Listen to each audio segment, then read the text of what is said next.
이사야서 40장 25절 26절 말씀 우리 같이 일어나서 한 목소리로 읽도록 하겠습니다. 이사야서 40장 25절로 26절까지 말씀입니다. 같이 읽겠습니다. 시작. 거룩하신 분께서 이르시되 그런즉 너희가 나를 누구에 비하겠으며 누구와 동등하다 하겠느냐 하시느니라. 너희 눈을 높이 들어 누가 이것들을 창조하였나 보라. 그분께서 그것들의 군대들 수요대로 이끌어내시고 자신의 큰 강력으로 그것들 모두를 이름대로 부르시나니 그분의 권능이 강하심으로 그중 하나도 자기 임무를 게을리하지 아니하느니라. 아멘. 말씀을 위해서 기도하겠습니다. 조신 하나님이 오늘 이 시간 또 귀한 당신의 말씀을 붙잡고 섭니다. 하나님, 당신의 말씀을 통해서 정말로 당신의 그 위대하심과 당신의 경이로움을 우리가 깨달아 알 수 있도록 주님 도와주시옵소서.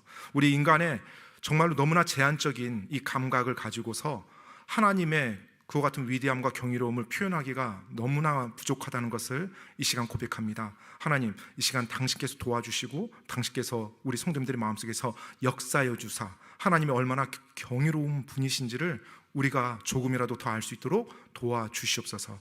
이 시간 또 출타 중인 호파 목사님 또 그 가정 위에도 함께 해주시고 또 안전히 돌아올 수 있도록 도와주시며 또 이 저녁이 정말로 오늘 이 자리에 참석한 모든 분들에게 하나님 말씀으로 복된 시간 될 수 있도록 도와주시옵소서. 하나님께 온전히 의탁하올 때 예수님 이름으로 기도드립니다. 아멘. 네, 감사합니다. 자리에 앉아주시고요. 네, 이사야서 40장 25절 26절 말씀 읽었습니다. 그분께서 그것들의 군대를 수요대로 이끌어내시고 그리고 자신의 큰 강력으로 그것들 모두를 이름대로 부르신다고 했어요. 방금 이제 간단한 이 영상 하나에 이 지구라는 것과 그 다음에 이 우주에 얼마나 많은 별들이 있는지 사실 어쩌면 뭐 다 표현하지 못했을 수도 있고요. 욥기 9장 8절로 10절 말씀해 보면 이런 내용이 나와 있습니다. 한번 제가 읽어드릴게요. 잘 들어보세요. 그분께서 홀로 하늘들을 펴시고 바다의 파도들을 밟으시며 악투루스 별과, 혹시 익숙합니까? 아까 여기 나왔었죠. 악투루스. 그래서 제가 크게 읽어드린 거예요. 성경에 나와 있어요. 악투루스 별과 오리온 별자리와 플레이아데스 별무리와 남쪽의 방들을 만드시고 알아낼 수 없는 큰 일들을 행하시며 참으로 수도 없이 이적들을 행하시느니라. 아멘. 욥기에 나와 있는 내용입니다. 방금 우주에 대한 그 영상, 크기에 대한 영상 보시는데 혹시 좀 경이로움이 느껴지시나요? 아닌가요? 그럼 오늘 제가 한 2-3시간 설교를 해야 될 것 같습니다. 경이로움이 느껴질 때까지. 그게 목적인데요. 오늘 경이로움이 만약 경이로움을 느끼셨다면 뭐 제가 할 거 오늘 다 했어요. 저는 오늘 하나님 말씀 통해서 정말 여러분이 경이로움을 좀 이렇게 접근하기를 원하거든요. 그 성경에 보면 놀랍다 아니면 놀라운이라는 단어로 많이 번역이 되어 있어요. 사실 이제 경이롭다라는 말과 같은 말이에요. 그래서 뭐 영어 이제 킹제임스 성경 보면 wondrous, 뭐 wonderful, 뭐 wonders, 뭐 marvelous, 또 amazed, 뭐 이런 단어가 전부 다 놀랍다라는 단어로 번역이 되어 있어요. 근데 여하튼간에 경이롭다라는 이야기예요. 때때로 우리는 이 세상을 살아가면서 놀라운 일들을 이해하지 못해서 놀라지 않고 지나갈 때가 있습니다. 그렇죠? 정말 놀라운 일인데 그게 놀라운지 모르고 그냥 지나가. 그리고 나중에 시간 지나고 보니까 진짜 그게 놀라운 일이었어요. 그래서 나 뒤늦게 놀라는, 혹시 그런 경험 있으세요?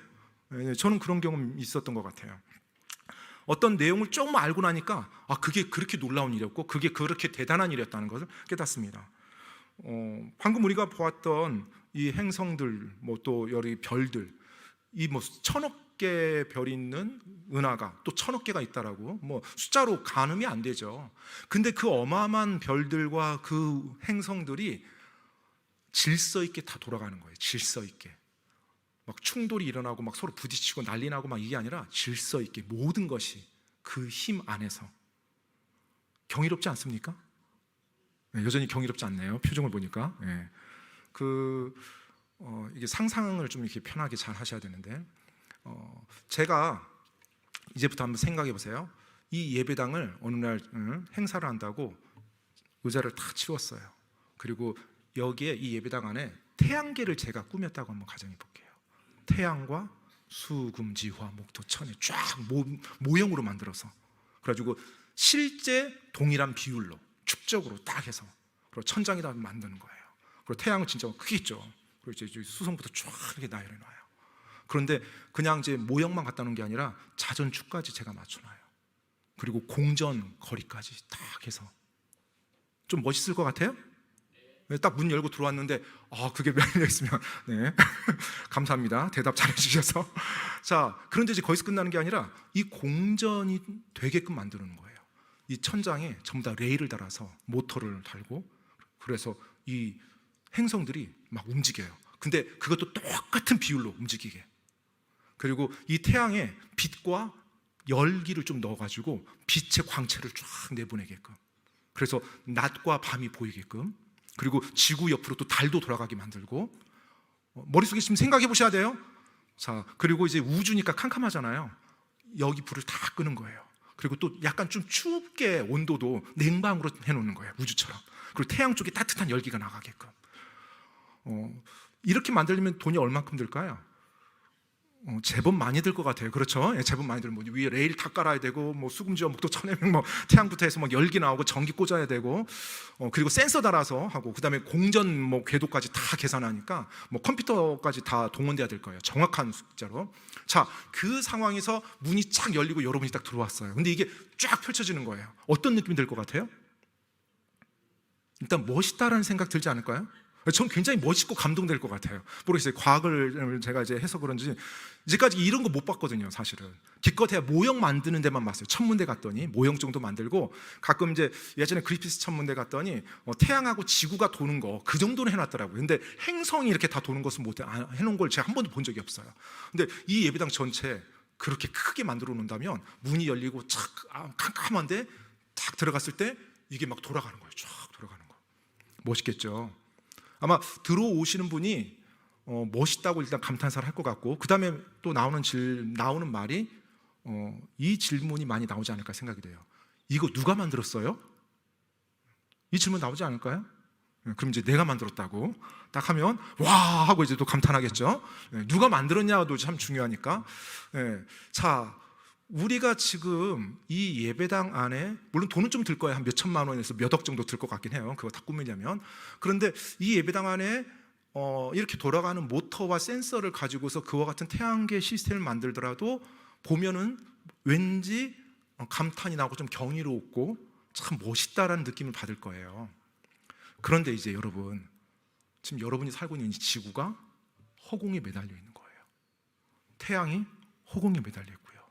실제로 걔네가 어마어마한 그 별과 행성이 움직이고 있는 거예요. 그것도 어쩌면 제가 프로그램 해가지고 모터 달라서 돌리는 속도보다도 더 정교하게, 며칠 동안, 뭐 10일이요? 뭐 일주일이요? 아니요. 수천 년, 6천 년 동안 계속 돌아간다고 생각해 보세요. 한 번도 고장 난 적이 없어요. 고장 나면 우리가 여기에 없었겠죠. 그 모든 게 완벽하게. 그러면 여러분, 방금 제가 이 예배당 안에 모형을 꾸며놓은 것만 가지고도 우리는 참 멋있다, 감탄하고 경외하면서 누가 이런 거 만들었어요? 라고 물어볼 것 같은데, 진짜로 이 지구와 별과 이 행성들이 움직이고 이런 것을 여러분이 한번 본다라면 어떤 느낌이 들 것 같아요? 말 그대로 압도당합니다. 압도당해요. 그래서 아까 제가 그랜드 캐니언이 만들어질 때 여러분이 그 자리에 있으면 어땠을까요? 라고 질문한 거예요. 이게 공포와 경외와 그 하나님이 이것을 만드신 분에 대해 앞에서 바짝 엎드려질 수밖에 없어요. 나는 정말로 먼지 같은 존재거든요. 그걸 제대로 알 때 그 두려움과 그분의 놀라움과 그분의 권능에 대해서 내가 전율을 느낄 수밖에 없어요. 우리가 지금 섬기는 하나님이 온 우주를 창조한 창조주라고 계속 말씀하고 있어요. 그래서 우리가 성경을 읽어보면 수많은 하나님의 사람들이 그렇게 하나님을 찬양하고 하나님 앞에 경외하고 하나님 앞에 놀라워했던 거예요. 뭐 많은 성경 구절이 있는데 다 찾아볼 수는 없겠죠. 제가 대표적으로 시편 8편 1절 한번 읽어드릴게요. 시편에 보면 다윗이 하나님의 영감 받아서 기록한 여러 구절들이 나오는데, 시편 8편 1절에 보면 오 주, 우리 주여, 주의 이름이 온 땅에 어찌 그리 뛰어나신지요. 주께서 주의 영광을 하늘들 위에 두셨나이다. 뭐라고요? 주께서 주의 영광을 하늘들 위에 두셨대요. 왜요? 주님이 그거 창조하셨거든요. 주님께서 영광 받으시거든요. 그 창조물들을 보았을 때. 시편 8편 3절로 4절 말씀 보니까 주의 하늘들 곧 주의 손가락으로 지으신 작품과, 주의 손가락으로 지으신 작품이에요. 저 하늘들, 우주들이요. 주께서 정하신 달과 별들을 내가 깊이 생각해 보니, 깊이 생각해 봤대요, 다윗이요. 그랬더니 사람이 무엇이기에 주께서 그를 마음에 두시나이까, 사람의 아들이 무엇이기에 주께서 그를 찾아오시나이까. 이 주님이 나에게 관심 가지는 거 이 자체가 감당이 안 된다는 거예요. 그 우주의 창조주께서. 그러면서 시편 8편을 9절에서 똑같은 말을 다시 반복하면서 마무리합니다. 오 주 우리 주여, 주의 이름이 온 땅에 어찌 그리 뛰어나신지요. 이 다윗의 고백이었어요. 그 하나님의 경이로움에 감동하고 감탄하면서. 여러분, 그런데 이 경이로움을 느끼는 것은 하나님이 우리 인간에게 준 능력입니다. 하나님이 우리 인간에게 준 능력이에요. 무언가를 보고 놀랍게 느끼는 거, 그리고 감탄하는 거. 제가 이 말씀 보면서 혹시 개들은 감탄하나요? 개가 뭘 보면서 경이롭게 느끼는 표정이 없죠. 뭐 좋아하고 놀라는 건 있는 것 같은데 경이롭다? 이런 것은 없는 것 같아요, 동물들이. 그러니까 사람이 감탄하는 거예요. 창조물을 볼 때 감탄해요. 아까 봤던 커다란 대협곡, 뭐 그랜드 캐년 이런 데 보면 되게 감탄합니다. 정상적인 정서를 가진 분이라면. 그리고 아까 뭐 나이아가라 폭포 이런 데 보면 감탄해요. 그리고 어떤 저 해와 별, 그리고 또 하나님이 창조한 창조물들이요. 음악 같은 경우, 음악도 하나님이 창조한 창조물입니다. 사람이 창조한 거 아니에요. 음악의 모든 음계를 보면 그 진동수로 다 돼 있어요. 그래서 전부 다 배, 진동수로 돼 있습니다. 그것들이 아름답게 어우러질 때 우리가 아름답다라고 느껴요. 근데 그 진동수가 깨지잖아요. 그러면 그게 불협이 되는 거예요. 그러니까 음악도 하나님이 창조한 거예요. 사람들은 하나님이 창조한 거 가지고 배열을 할 따름이에요. 음악을 들을 때 우리가 감동합니다. 경이롭게 느껴요. 또 하나님이 창조하신 이 창조물들을 맛볼 때, 여러분 과일이 똑같은 맛이 있어요? 과일? 저는 참 놀라운 것 같아요. 과일이, 그렇죠? 수십 개 과일인데 맛이 다 달라요. 그리고 특히 이제 우리 부모님들 어린 자녀 키울 때 어린 자녀가 처음으로 맛보는 어떤 걸 볼 때 그들의 표정을 보신 적 있어요? 그게 경이로워하는 거예요. 처음 맛보는데 되게 맛있어. 근데 말로 표현은 안 돼. 그럼 그 표정이 뭔가 이렇게 쫙 보여지는 그 표정 보면 너무 사랑스럽고 예쁘고 귀엽죠. 그게 경이로워하는 거예요. 하나님이 준 창조물에 대해서 그가 처음 느꼈을 때 그 가슴 벅참, 그게 경이로움이에요. 저도 제 아이들이 뭔가를 먹을 때, 처음 먹을 때 입 안에서 이렇게 머물거리면서 미소가 지어지면서 어쩔 줄 몰라 하는, 부모로서 참 마음이 흐뭇하거든요. 이거 뭐야 아빠? 어릴 때 이제 그런 어린 시절은 벌써 다 지났지만 여하튼 이거 뭐야 아빠 하면서 그 하나님이 주신 창조물에 대해서 아름다운 경이로움을 느낄 수 있게 하나님이 만들어 주셨어요. 근데 여러분 아십니까? 우리가 그렇게 느끼는 하나님의 창조물에 대해서 느끼는 이 경이로움이 궁극적으로 하나님을 향해서 경이로움을 느끼도록 이끄는 통로라는 것을요.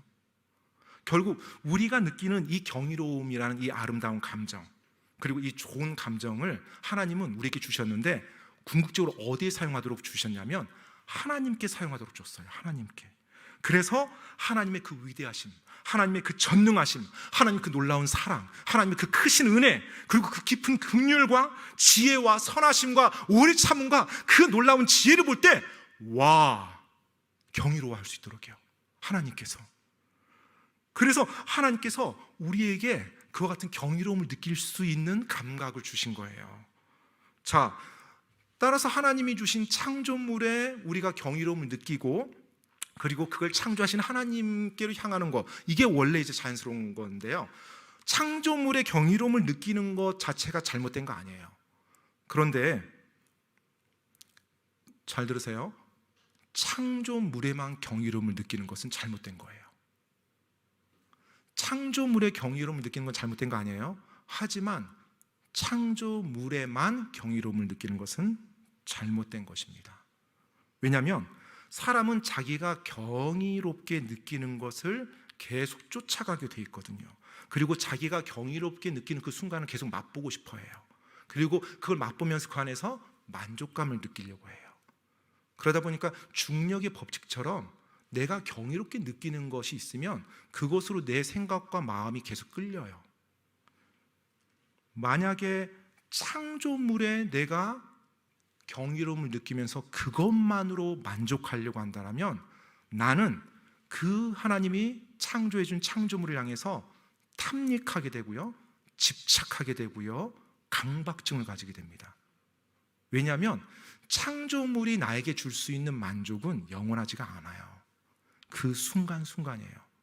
그러니까 그 순간순간 주는 걸 가지고 내가 만족하려니까 어떻게 해야 돼요? 계속 집착해야 돼요. 그리고 더 강도를 세게 해야 돼요. 그게 바로 중독이라고 말하는 거예요. 이 세상 그 어떤 것도 여러분이 만족, 지속적인 만족을 느끼려고 한다면 그게 하나님이 아닌 이상 계속해서 집착할 수밖에 없어요. 하나님은 우리가 경이로운 감정을 느낄 때 바로 그분을 향해서 느낄 수 있도록 궁극적으로 만들어 놓으셨어요. 그런데 우리는 하나님께로 경이로움을 돌리지 않고 하나님이 만들어 놓은 창조물로만 내 욕망과 내 만족을 누리면서 살아가려고 한다면 결국은 내 삶에서 상처받을 수밖에 없어요. 그리고 분노하고 시기하고 좌절하고 절망하고 우울해질 수밖에 없어요. 왜요? 바로 하나님이 만들어 놓은 창조물은 나에게 궁극적인 만족을 줄 수 없는 거거든요. 그래서 그것들이 순간순간 경이로움을 줄 수는 있지만 거기서 나오는 경이로움으로 내가 살아가려고 해서는 안 되는 겁니다. 여러분, 하나님은 우리가 하나님으로 만족할 수 있도록 해주셨어요. 우리를 창조하실 때. 그래서 우리가 하나님을 향한 수직적인 차원의 경외심을 가질 때 우리가 진정한 만족감을 느껴요. 그런데 하나님이 창조한 이 창조 세계를 통해서 내가 만족감을 느끼려고 하는 것은 수직적인 차원이 아니라 수평적인 차원에서 내가 경외심을 가지고 만족감을 느끼려고 하는 거거든요. 그러면 수평적인 차원에서는 사실 경외심으로 발동될 수는 있지만 결국은 그것이 집착으로 이어질 수밖에 없고요, 결국 중독으로 이어질 수밖에 없다는 거예요. 수평적인 차원에서는 내게 영원한 만족, 지속적인 만족을 내가 얻을 수가 없어요. 그래서 하나님을 향해서 가야 되는 겁니다. 여러분이 가장 경외하는 거, 경이롭게 여기는 건 뭡니까? 한번 이 시간 잠깐 생각해 보세요. 나는 무엇을 가장 경이롭게 느끼나? 왜냐하면 그것이 여러분의 삶의 방향을 이끌어가요. 그리고 좀 더 심하게 말하면 여러분의 성품과 인격이 그곳으로 빚어져 갑니다. 무엇을 가장 경이롭게 여겨요? 경이롭다고 하니까 약간 좀 감이 안 오면 이렇게 볼게요. 여러분이 살아가면서 가장 기뻐하는 것은 뭡니까? 여러분이 살아가면서 뭐가 막혔을 때 가장 슬퍼하나요? 무엇 때문에 여러분 가장 분노하나요, 혹시? 아니면 무엇을 가장 질투하나요? 무엇에 여러분의 시간과 돈, 심지어 여러분의 생명까지도 바칠 수 있다고 생각하십니까? 혹시 그 한 가지가 뭐예요? 그렇다면 그것이 여러분이 가장 경이롭게 여기는 거예요. 그것이요. 저는 방금 여러분에게 질문했을 때 그 대답이 하나님이기를 간절히 바랍니다. 만약에 여러분이 가장 경이롭게 여기는 것이 엄청난 부라고 한다면, 우리 청소년들 잘 들으세요. 가끔 나는 많은 돈을 벌 거예요. 그렇게 말하는 청소년들이 있는데, 많은 돈을 버는 것 자체가 잘못된 거 아니에요? 그런데 내가 가장 경이롭게 여기는 대상이 많은 부라면 나는 그 많은 부를 얻고자 내 모든 삶을 움직여 나갈 거예요. 그 부로 내가 사는 물건들, 소유로 만족하려고 할 겁니다. 고급 차, 엄청나게 크고 멋진 저택, 그걸 사서 누리려고 해요. 왜요? 그게 너무나 경이롭거든요. 와, 저 차 봐. 얼마짜리래? 진짜 멋지지 않아? 와, 저 집에 살면 나는 소원이 없겠어. 그 동경과 경이로움을 계속 키워나가는 거죠. 내 삶에서 정말로 내가 중요하게 여기는 것, 바로 그것을 향해서 나가게 돼 있어요. 하나님의 말씀대로 사는 거, 내가 그리스도인이라고 예수님 믿었다고 말하지만 내가 많은 불을 가장 경이롭게 여기는 이상은 하나님이 내 안에 들어올 틈이 없습니다. 하나님 많은 불하면 나는 언제든지 버려요. 만약 내가 가장 경이로워하는 것이 높은 지위라면, 권력욕이라는 게 있죠. 권력이라면. 그래서 내가 높은 지위에 올라서 많은 사람들을 거느리고, 그리고 내가 많은 일을 이루리라. 많은 일을 이룬다고요? 그것을 내가 경이롭게 여긴다면 나는 그것을 계속 추구해 나갈 겁니다. 내 모든 것을 내려놓더라도, 어떤 희생과 어떤 대가를 내려놓더라도 그걸 추구해 나갈 거예요. 그리고 그 권력을 조금씩 맛봤을 때 그 희열감과 만족감을 버리질 못해요. 그래서 계속해서 그 방향을 향해서 나갑니다. 때때로 가족이 희생될 수도 있어요. 내 믿음, 내 신앙이 희생될 수도 있어요. 근데 상관없어요. 우정? 좀 희생해도 돼요. 내가 이 권력만 얻을 수 있다면. 왜? 내 삶에서 그게 가장 경이로운 거거든요. 정말로 놀라운 거거든요. 이것만 있으면 난 만족할 것 같거든요. 이 부분 얘기할 때 보면 성경에 여러 인물들이 막 스쳐 지나가더라고요. 그 중에 한 사람만 말씀드리고 가길 원하는데, 느부갓네살이 딱 생각이 났어요. 느부갓네살 왕, 바빌론 제국의 왕이었던 느부갓네살 왕. 그 다니엘서 4장에 보면 느부갓네살 왕이 자신이 세운 이 바벨론 제국, 당시 이 지구상의 가장 위대한 제국이었습니다. 가장 강력한 군대를 가진 나라였고, 자신이 세웠던 그 바벨론 제국을 보며 어쩔 줄 몰라 해요. 그리고 경이로워합니다. 그 자신의 그 권력과 자신이 이룬 그 업적에 대해서 너무나 막 도취돼 있어요. 그게 다니엘서 4장입니다. 다니엘서 4장 30절 말씀 제가 한번 읽어드릴게요. 이 부분은 제가 성경 말씀만 읽어드려도 여러분이 웬만큼 스토리를 다 이해하실 거예요. 다니엘서 4장 30절에 이제 느부갓네살이 말합니다. 그때 왕이 말하여 이르되, 이 큰 바빌론은 내가 내 권능의 강력으로 건설하여 왕국의 집으로 삼고 내 위엄의 종기로 삼은 것이 아니냐 하며, 자, 느부갓네살 왕이 막 자기 경이롭게 막 느끼며 도취해서 말합니다. 이 큰 바빌론 왕은 내가 내 권능의 강력으로 건설한 거 아니냐. 자, 그러자 이제 하나님께서 모든 사람에게 이렇게 해주지는 않으세요, 하나님이. 그런데 아마 이 당시 지구상에서 가장 강력한 1인자였기 때문에 하나님이 직접 개입하셨던 것 같아요. 하나님이 왕들의 마음을 움직인다고 했잖아요, 성경에 보면. 하나님께서 개입하십니다. 그리고 아마 어쩌면 이 세상에 교훈을 주기 위해서 하나님이 기적적으로 개입하신 것 같아요. 다니엘서 4장 31절 33절 말씀 읽어드릴게요. 그 말이 왕의 입에 있을 때, 이제 느부갓네살 왕이 그렇게 선포했을 때요, 하늘로부터 한 음성이 내려와 이르되, 오 느부갓네살 왕아, 내가 내게 말하노니 그 왕국이 내게서 떠났느니라. 그들이 너를 사람들에게서 몰아내리니 내 거처가 들의 짐승들과 함께 있을 것이요, 그들이 너에게 소처럼 풀을 먹게 하리라. 7대가 내 위로 지나간 뒤에 비로소 지극히 높으신 분께서 사람들의 왕국에서 다스리시며 자기 뜻대로 그것을 누구에게든지 주신다는 것을 내가 알게 되리라 하며, 그 즉시로 그 일이 느부갓네살에게 이루어지니라. 그가 사람들에게서 쫓겨나 소처럼 풀을 먹으며 그의 몸이 하늘의 이슬에 젖고 마침내 그의 머리털이 독수리의 깃털같이 자랐으며 그의 손톱이 새들의 발톱까지 되었더라. 하늘에서 하나님의 음성으로 말씀했어요. 느부갓네살 왕, 네 왕국이 너에게서 떠났다. 그리고 지극히 높으신 분께서 이 온 세상을 통치한다는 걸, 그리고 그분의 뜻대로 주신다는 걸 너로 하여금 정확히 알게 하겠다. 그 말이 끝나자마자 느부갓네살 왕이 짐승처럼 변합니다. 그리고 소처럼 풀먹고 머리털이 독수리 깃털처럼 자라고 손톱이 새 발톱처럼 이렇게 자랐대요. 34절 계속 읽어드릴게요. 그 날들의 끝에, 이제 그 날들의 끝, 7년이 지난다고 했어요. 7대요. 7대가 지났습니다. 그 날들의 끝에 나 느부갓네살이, 이제 느부갓네살 왕이 말하는 거예요. 내 눈을 들어 하늘을 보매, 하늘을 보았다고 해요. 내 지각이 내게 돌아오므로 내가 지극히 높으신 분을 찬송하며 영원토록 사시는 그분을 찬양하고 공경하였는데 그분의 통치는 영존하는 통치요 그분의 왕국은 대대에 이르논도다. 자, 37절 마지막 구절 읽겠습니다.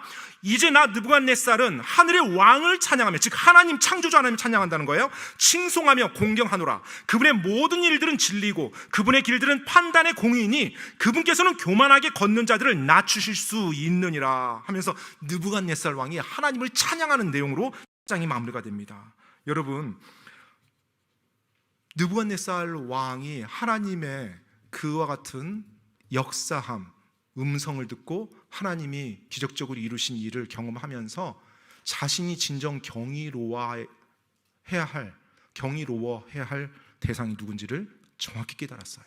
그리고 나서 제정신이 들어왔을 때 그 고백을 하나님께 합니다. 주님, 당신이야말로 모든 권력을 가지고 계신 분입니다. 내가 지금 권력 가지고 경이로워할 게 아니래요. 당신만이 찬양받으실 분이고 당신만이 내 존귀함을 받으실 분입니다. 고백합니다. 여러분, 여러분의 마음속에서 여러분이 가장 경이로워하는 것은 무엇입니까? 그것에 따라서 여러분의 삶의 방향과 인격이 만들어진다는 것을 기억하셔야 됩니다.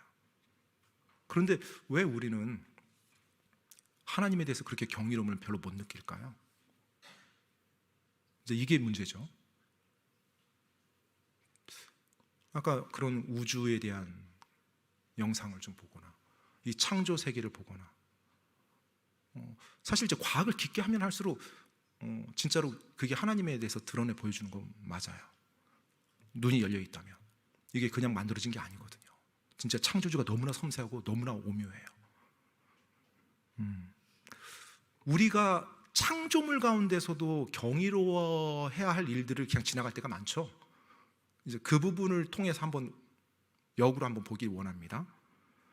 여러분, 놀랍고 경이로운 광경이 여러분 앞에 펼쳐지는데 여러분이 그것을 전혀 인지하지 못하고 지나갈 때 왜 그럴까요? 왜? 이제 그걸 한번 우리가 생각해 보자고요. 그걸 정말로 일단 하나님은 둘째치고 내 삶에서 놀라운 광경이 펼쳐지는데 그것에 대해서 정상적인 반응이 안 나올 때 언제 그럴까요? 보통 여러 가지 많은 것들이 있겠지만 주요한 게 한 3가지 정도인 것 같아요. 첫 번째는 내가 정신없이 바쁠 때는 내 앞에 펼쳐지는 경이로운 게 눈에 안 들어와요. 내가 내 일로 정신이 없을 때는 내 앞에 어떤 멋진 모습이 풍광이 펼쳐진다 할지라도 그게 눈에 안 들어와요. 그리고 빨리 해야 될 일, 내가 치러야 될 시험, 내가 내야 될 보고서, 내가 해야 될 일, 이것에 사로잡혀서 그걸 누리지 못합니다. 경이로운 감정을 못 느껴요. 경이롭다라는 이 감정은 내가 생각과 마음으로 그 대상에 둬야 그걸 느낄 수가 있는 거거든요. 그런데 그걸 두질 못해요. 왜? 지금 내가 너무나 바빠서, 정신이 없어서. 그러다 보니까 경이로움까지 가지도 못해. 이거야? 알았어.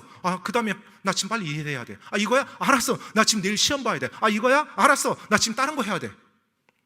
내 마음과 내 생각이 담질 못할 때 내 앞에 그 어떤 놀라운 일이 일어나더라도 별로 놀랍지가 않아요. 그리고 신경도 안 씁니다. 그리고 오히려 자기가 해야 될 일에 초조하고 안절부절하죠.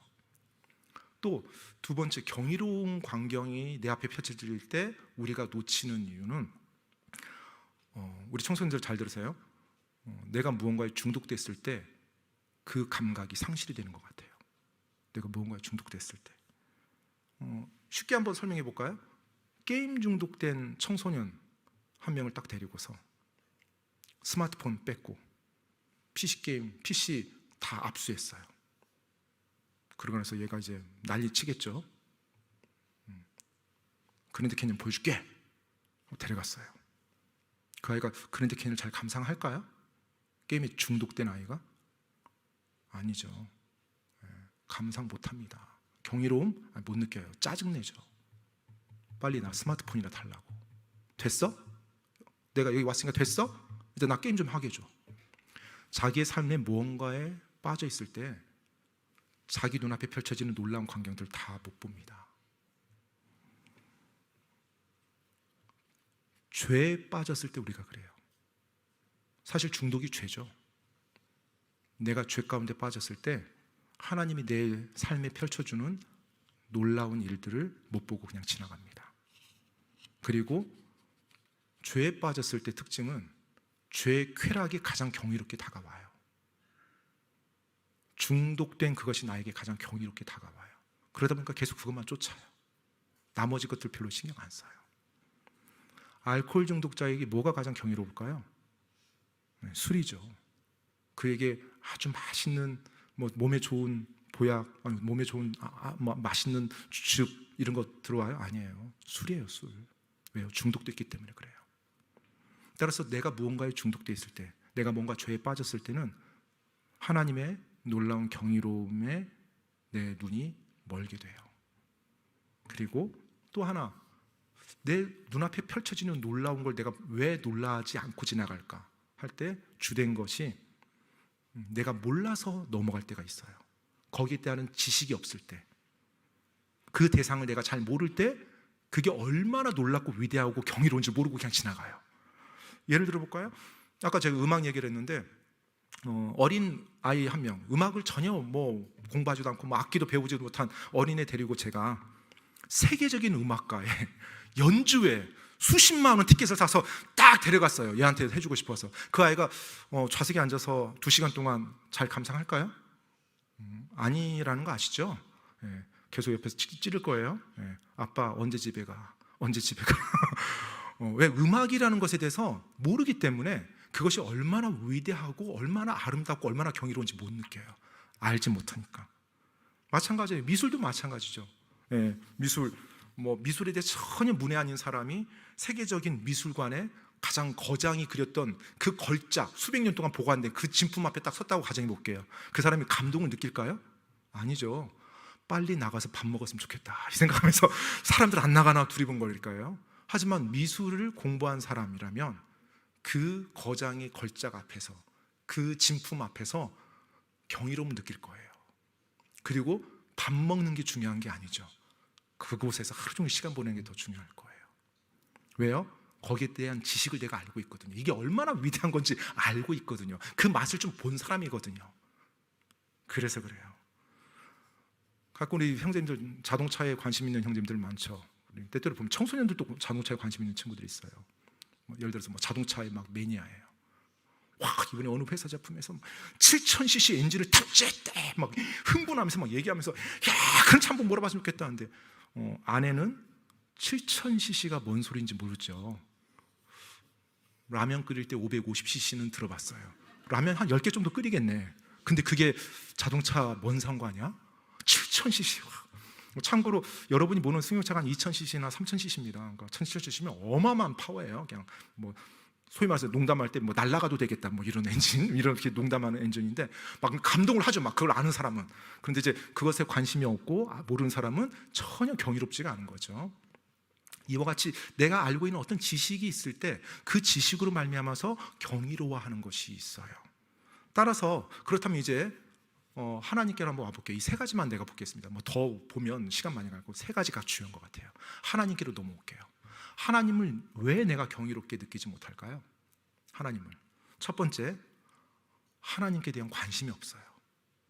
내가 너무 바빠서, 내가 살아가는 게 너무 정신이 없다 보니까 당장 회사 가야 돼, 학교 가서 공부해야 돼, 수능 시험이 있어, 내일 무슨 시험이 있어, 자격증 시험이 있고, 취업 준비해야 되고, 결혼 준비해야 되고, 회사 가서 프로젝트 해야 되고, 촉촉하다 보니까 하나님께 관심을 못 둬요. 아까 경이로움 언제 느낀다고요? 내 마음과 생각이 그걸 묵상할 때 느낄 수 있는 감정인데 마음과 생각이 거기 두지 못하는 거예요.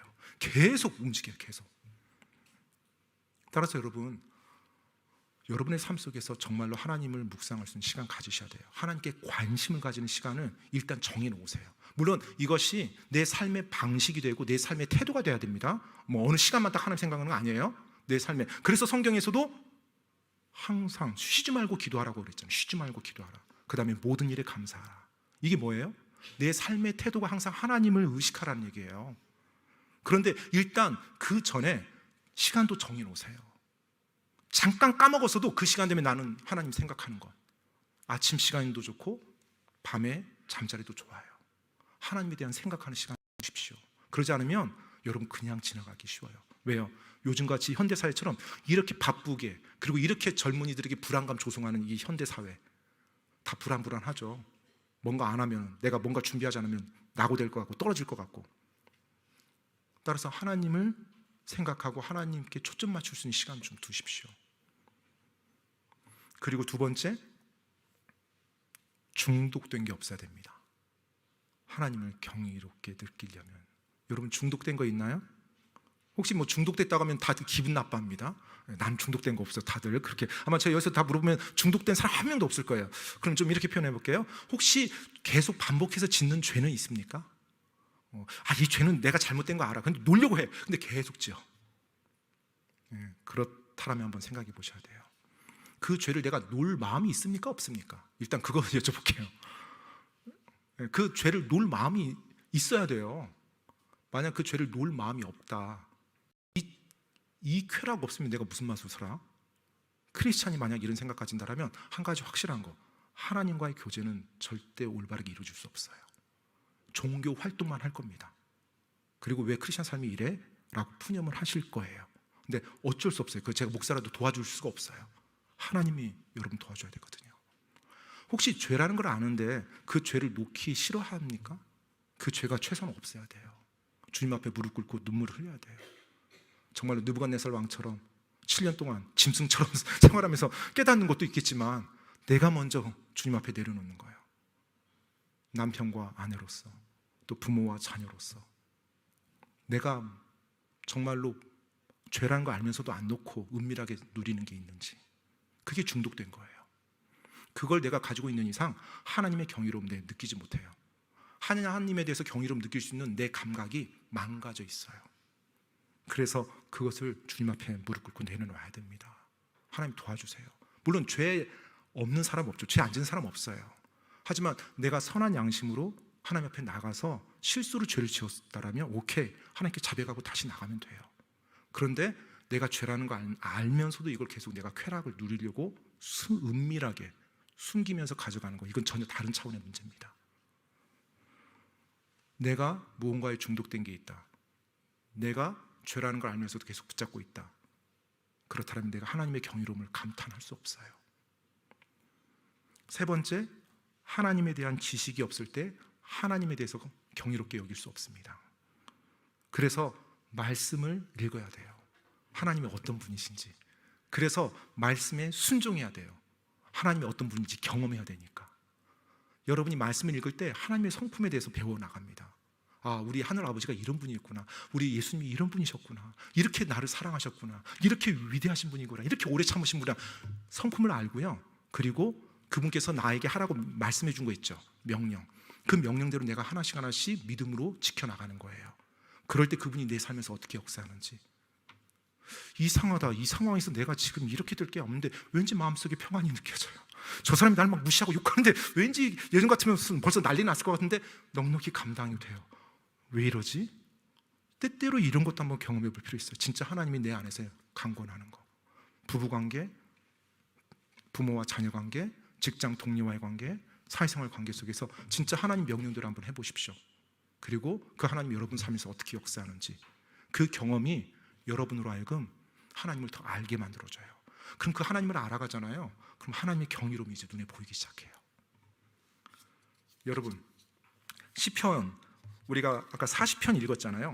40편 다윗이 이제 하나님의 영감으로 기록한 겁니다.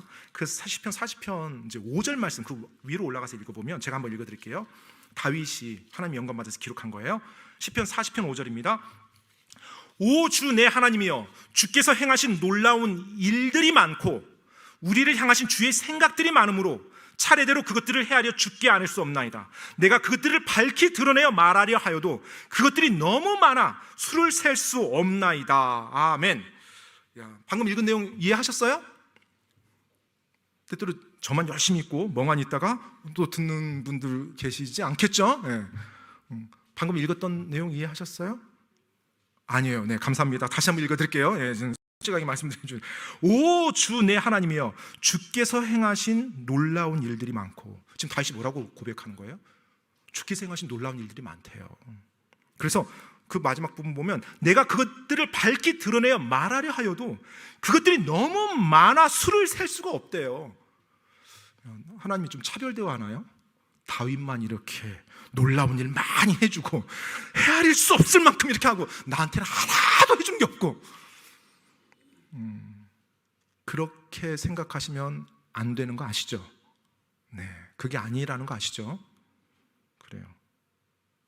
여러분, 다윗의 삶에서 보면 소위 말해서 기적이라는 게 몇 번이나 일어났을까요? 기적이라고 하는 거 여러분 한번 쭉 읽어보세요.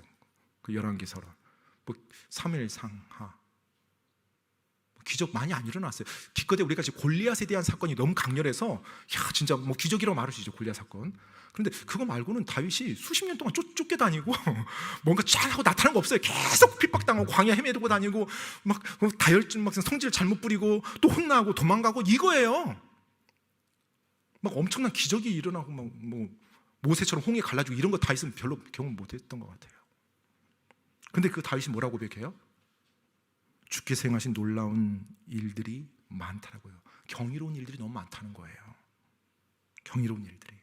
사실 지금 시편 40편 다윗이 기록할 때 시편 40편의 내용이 어떤 내용이냐면요, 그 마지막 부분 보시면 14절, 15절, 12절, 13절, 14절, 17절 보시면 제가 읽어드리지는 않겠습니다. 다윗이 엄청난 고난 가운데 있었어요. 이 고난 가운데 주님 저 건져주십시오, 그렇게 고백하는 내용이에요. 지금 시편 40편이 다윗이 너무나 하나님의 놀라운 복을 받고 막 하나님의 엄청난 승리를 거두고 그래서 주께서 하신 놀라운 일이 너무 많습니다 이렇게 고백하는 거 아니에요. 지금 이 시편 40편 기록했을 때 다윗의 처지는 쫓겨다니는 처지였고 힘들었어요. 고난과 그다음에 가난이 있고 궁핍한 가운데 있었어요. 그런데 그 다윗의 입에서 뭐가 나와요? 하나님의 경이로움, 그게 헤아릴 수 없다고 고백이 나옵니다. 왜요? 어떻게 다윗이 이럴 수 있었을까요? 첫 번째, 다윗은 하나님께 관심을 뒀어요. 아까 다시 세 가지 반복합니다. 오늘 이 세 가지 여러분께 제가 심겨드리기 원해요. 다윗은 하나님께 관심이 있었어요. 그래서 하나님에 대해서 자신의 생각과 마음을 계속 뒀어요. 시편 63편 5절로 6절 말씀 제가 한번 읽어드릴게요. 시편 63편 5절로 6절, 이 다윗이 기록한 시편인데요. 내 혼이 골수와 기름진 것으로 배부른 것 같이 만족하며 내 입이 기쁜 입술로 주를 찬양하되. 자, 혼이 만족하고 기쁜 입술로 주를 찬양한다고 그랬어요. 6절입니다. 내가 나의 침상에서 주를 기억하고. 어디서 주님을 기억한대요? 침상에서. 또 밤에 경점들을 보내면서 주를 묵상할 때 그리하리이다. 밤의 경점들을 한밤중을 지나가면서 주님을 묵상할 때 그리하리이다. 다윗은 자신의 잠자리에서 또 밤중에 주님을 묵상하고 주님을 생각하고 주님께 마음을 두었던 사람이에요. 또 시편 5편 1절로 3절 제가 한번 읽어드릴게요. 혹시 만약에 성경 찾기가 부담스러우면 듣기만 하세요. 시편 5편 1절로 3절, 다윗의 시. 오 주여, 내 말들의 귀를 기울이시고 나의 묵상하는 것을 깊이 생각하소서. 자신이 이제 묵상한다고 고백하는 거예요. 2절에 나의 왕 나의 하나님이여, 내가 부르짖는 소리에 귀를 기울이소서. 내가 주께 기도하리이다. 3절, 오 주여, 아침에 주께서 내 목소리를 들으시리니 아침에 내가 내 기도를 주께로 향하고 위를 바라보리이다. 다윗은 또 언제 주님 앞에 나갔어요? 아침마다요. 다윗은 그의 삶 속에서 주님께 마음을 두고 주님께 자신의 생각을 두었던 때가 있었어요. 물론 일하면서도 상황에서도 그랬지만 그의 시간을 정해놓고. 여러분의 삶에서 언제 주님께 마음을 두고 있습니까? 혹시 만약에 없다라면, 또 아침에 큐티 시간이나 이런 걸 하지 않으셨다라면 여러분 한번 결단하고 해보십시오. 여러분의 마음을 저에게 주님의 놀라운 거, 주님의 경이로운 거 볼 수 있게 도와주세요. 기도하면서 주님께 기도하고 시편 한 구절씩 한 편씩 읽어보세요. 네, 정말로요. 그리고 두 번째, 다윗은 자신을 얽어매는 죄 가운데 있지 않았어요. 다윗은 자신이 죄를 지으면 바로바로 하나님께 자백하고 용서를 구하고 선한 양심, 깨끗한 양심으로 주님 앞에 나갔어요. 어떤 죄에 사로잡혀서 죄에 중독돼서 살아가지 않았어요. 그래서 또 시편 32편 5절에 이 다윗이 고백하는 말이에요. 시편 32편 5절입니다. 제가 읽어드리겠습니다. 내가 주께 내 죄를 시인하고 내 불법을 숨기지 아니하였으며 또 이르기를 내가 내 범법들을 주께 자백하리라 하였더니 주께서 내 죄 불법을 용서하셨나이다. 셀라. 다윗이 고백한 시입니다. 내 죄를 시인하고 내 불법을 숨기지 아니하였다고. 다윗의 인생에서 불법을 숨겼을 때가 있죠. 죄 가운데 빠져 살았을 때. 언제죠? 우리아를 죽였을 때. 우리아를 죽였을 때 바세바와 가늠하고 한 1년 정도 시간을 죄 가운데 살았어요. 그게 죄라는 거 알면서 자백하지 않고 계속 품고 살았죠. 나중에 다윗이 하나님 앞에 그 회개 기도를 합니다. 약 1년 정도 지나서 그 회개 기도한 내용이 시편 51편에 나와요. 근데 시편 51편에 다윗이 부르짖는 간구가 있어요. 주여, 구원의 기쁨을 제게 회복시켜 주시옵소서. 뭐라고요? 구원의 기쁨을 제게 회복시켜 주시옵소서. 그 1년 동안 다윗은 영적으로 비참했던 거예요. 하나님의 경이로움, 어림도 없죠. 기쁨, 자신이 구원받았던 기쁨도 못 누렸어요.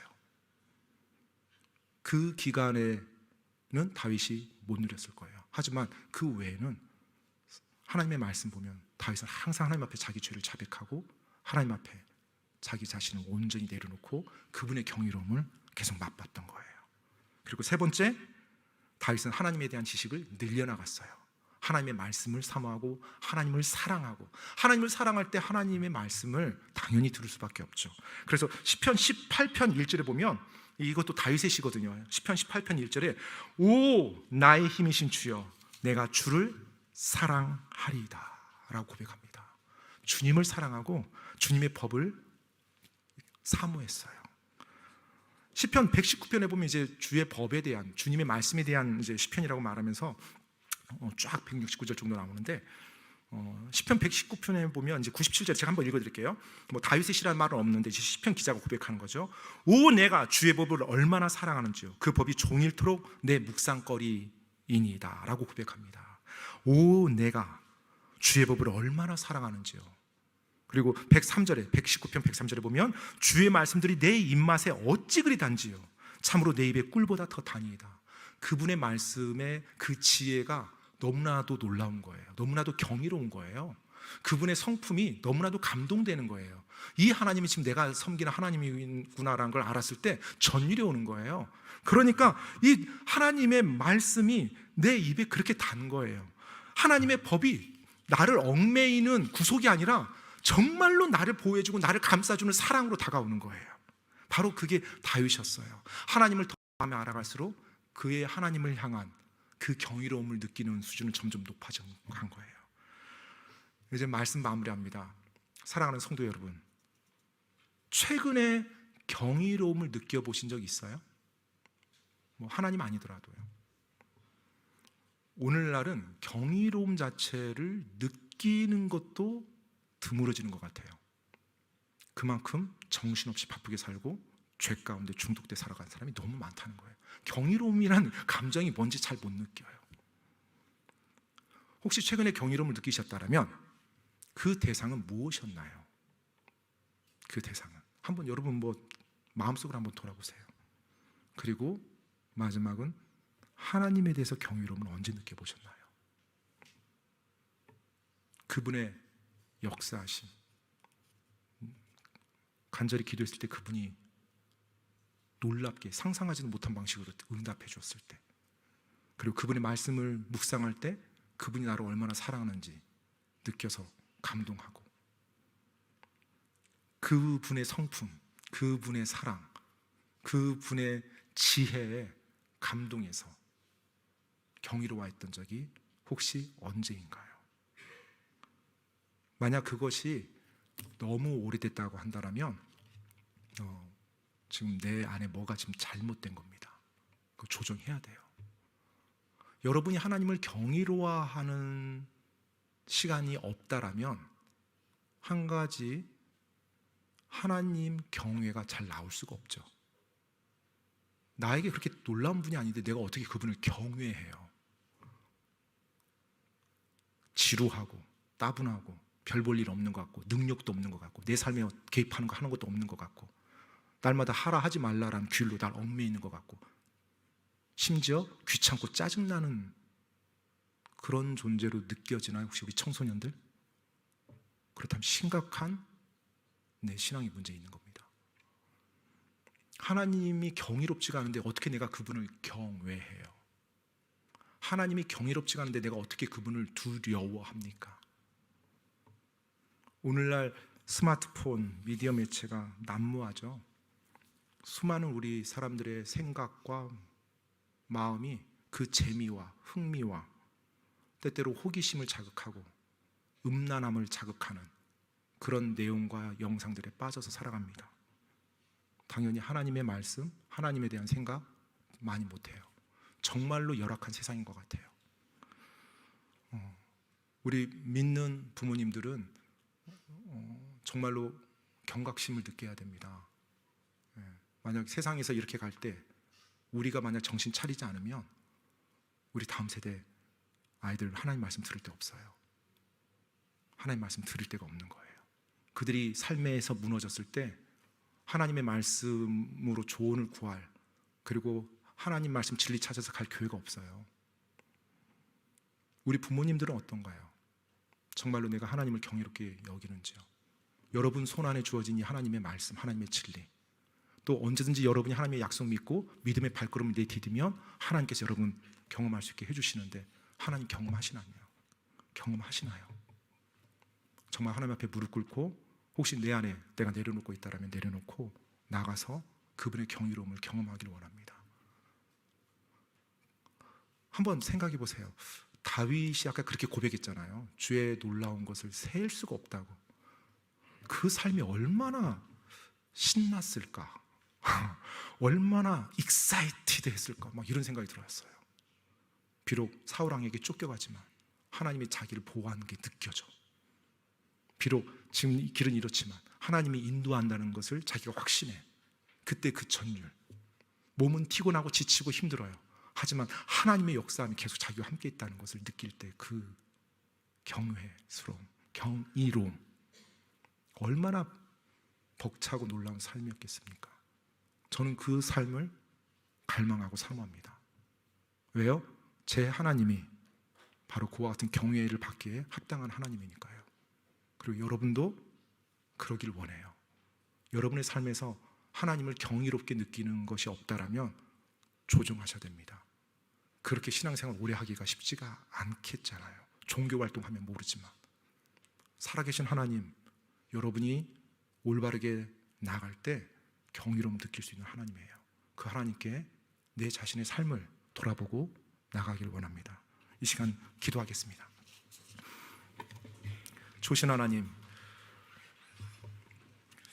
오늘 정말로 부족한 입술로 하나님의 경이로움에 대해서 최대한 설명한다고 설명했습니다. 어떻게 이 부족한 혀로 그 하나님의 위대함과 그 놀라운 경이로움을 다 표현할 수 있겠단 말입니까? 하나님, 부족한 저의 혀는 하나님께서 용서해 주시고, 하나님께서 이 시간 우리 성도님들의 마음속에 역사하사 이분들의 안에 계시는 성령 하나님이 이분들로 하여금, 우리 성도님들로 하여금 하나님의 경이로움을 배울 수 있도록, 또 경이로움을 느끼기 위해서 나갈 수 있도록 하나님 도와주시옵소서. 살아계신 하나님이라고 우리가 고백합니다. 그런데 살아계신 하나님이 경이롭지 못하다라면 이게 어떻게 살아계신 하나님이 되겠습니까?